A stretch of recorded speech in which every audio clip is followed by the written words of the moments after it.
The clock struck midnight, and the faint hum of the city outside was the only sound that filled the dimly lit apartment.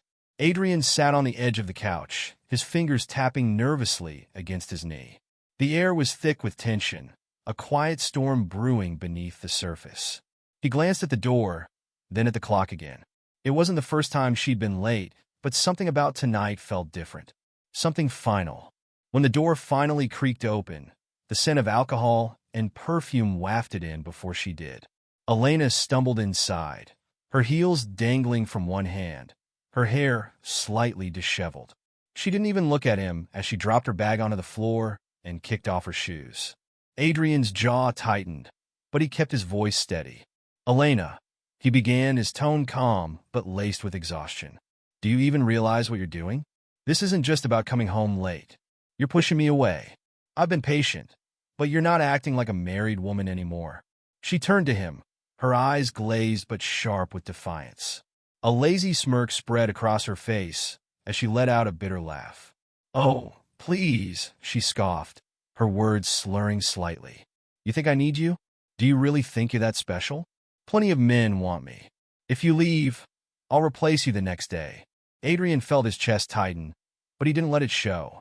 He had spent months, no years, trying to hold on to the woman he once loved. But this wasn't love. This wasn't even respect. It was a game, and he was tired of playing. Adrian and Elena had met in their early 20s, back when the world felt like it was theirs for the taking.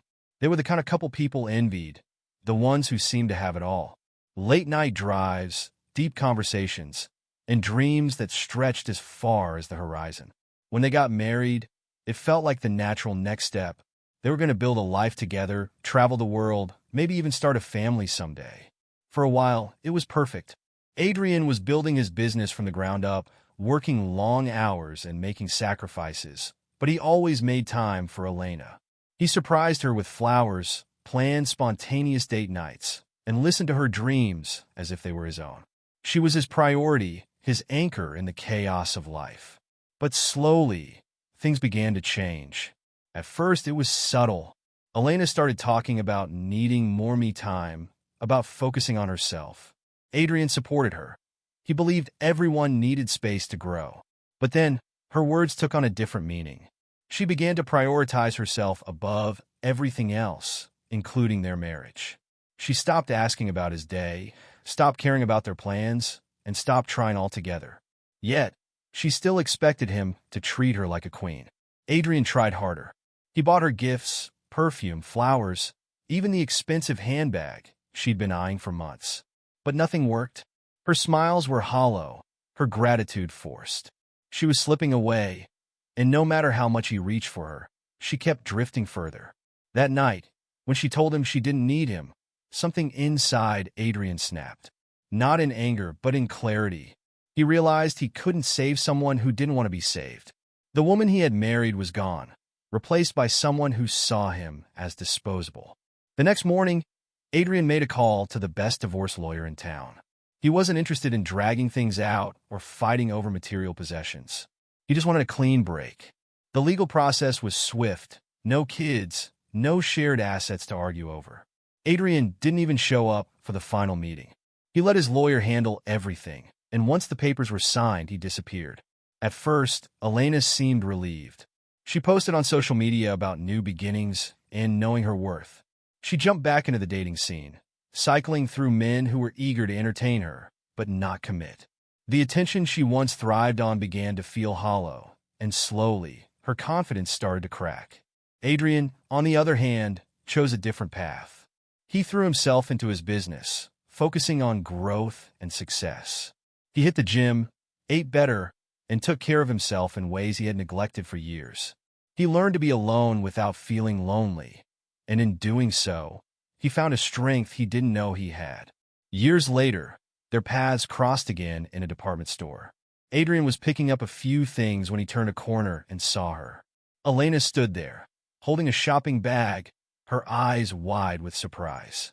For a moment, neither of them spoke. "Adrian," she finally said, her voice hesitant. "You look different."